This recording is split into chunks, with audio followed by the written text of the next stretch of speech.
بسم اللہ الرحمن الرحیم۔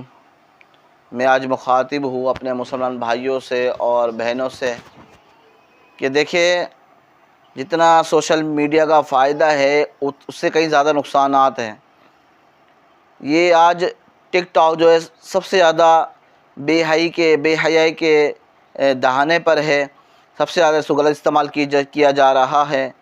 آپ سب کے سامنے کسی سے کوئی چھپی ڈھکی بات نہیں ہے کہ اسلام آباد کی ثنا یوسف ٹک ٹاکر، جس کے لاکھوں فالوور تھے، لاکھوں لوگ اس کے مداح تھے، چاہنے والے تھے، لیکن دیکھیں یہ مداح، یہ تعریف، یہ دنیا میں یہ عارضی تعریف ہے، یہ ہمیں نظر آ رہی ہے، لیکن اللہ کی نظر میں وہ تعریف نہیں ہے۔ یہ کس نے اس کو قتل کیا، کیا کیا، اس کے پیچھے ہم نہیں پڑھ رہے۔ پہلے کی 16-17 سال کی وہ بچی ہے، 16-17 سال کی بچی، پہلے کی عورتیں تو مسلح پہ رہنا پسند کرتی تھی، رب کے آگے رونا پسند کرتی تھی، سر پہ دوپٹہ رکھنا پسند کرتی تھی، اور اپنی آنکھیں بھی دکھانا کسی کو پسند نہیں کرتی تھی، اپنے ہاتھ پاؤں بھی کسی کو دکھانا پسند نہیں کرتی تھی، اپنے سر کا بال بھی دکھانا پسند نہیں کرتی تھی۔ میں یہ نہیں کہتا ہوں کہ وہ اچھی تھی یا بری تھی، یہ تو اللہ ہی بہتر جانتے ہیں، لیکن وہ تو اب چلی گئی ہے، بس اللہ اس کی بخشش فرمائے، جو کیا اس کے ساتھ واسطہ ہے اپنا۔ تو میں یہی کہنا چاہوں گا کہ دیکھیے، آپ ایسا نہ کریں کہ بہت سے لوگ جو ہے اس کی مخالفت کر رہے ہیں کہ اچھا مر گئی، اچھا ظلم کا خاتمہ ہو گیا۔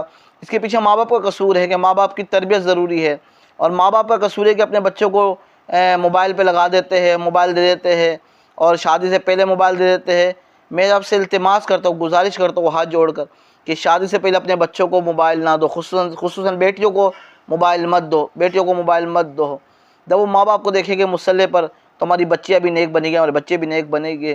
تو دیکھیں، وہ جانے والی تو چلی گئی ہے، اللہ اس کی بخشش فرمائے، لیکن آپ اس کے پیچھے جو سبب دیکھیں گے، سب سے بڑا ٹک ٹاک نظر آئے گا۔ ٹک ٹاک پر وہ ویڈیو ڈالتی تھی، اور ایسی پتہ نہیں کتنی بیٹیاں اسی وجہ سے قتل ہو گئی، اور آگے پتہ نہیں کتنی ہوگی۔ تو جتنا اس کے فائدے ہیں، اس سے کہیں زیادہ نقصانات ہیں۔ آپ سوشل میڈیا بھلے استعمال کریں، ٹک ٹاک ضرور استعمال کریں، لیکن بے حیائی کے کام بالکل نہ کریں۔ میں یہ نہیں کہتا اس نے کوئی بے حیائی کا کام کیا، کیونکہ میں اتنا اس کو نہیں جانتا، میں نے تو اس کی ویڈیو نہیں دیکھی ہے۔ جب یہ قتل ہوئی اس کے بعد مجھے پتہ چلا اس کے بارے میں، تو آپ سب سے یہ التماس ہے کہ آپ دعا کریں اس کی بخشش کی، اللہ اس کی بخشش فرما دی۔ جانے والا چلا گیا کہ رسول پاک صلی اللہ علیہ وسلم فرمایا ہے، جب کوئی فوت ہو جائے تو اس کی برائیاں بیان نہ کرو، اس کی اچھائیاں بیان کرو۔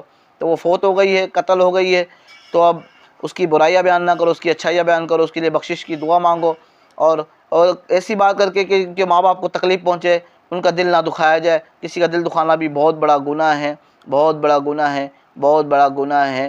اور میری بات کسی کو اچھی لگی ہو یا اگر بری لگی ہو تو میں معذرت چاہتا ہوں، اچھی لگی ہو تو بہت مہربانی، اور مجھے بھی دعا میں یاد رکھیے گا۔ میری جو کسی ساتھی نے مجھ سے پوچھا تھا کہ آپ کی کیا اس بارے میں رائے، تو میں نے کہا بھائی میں ویڈیو بنا کے دے دوں گا۔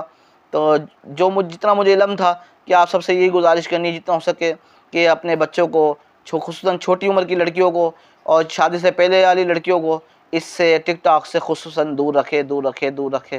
وآخر دعوانا ان الحمد للہ رب العالمین۔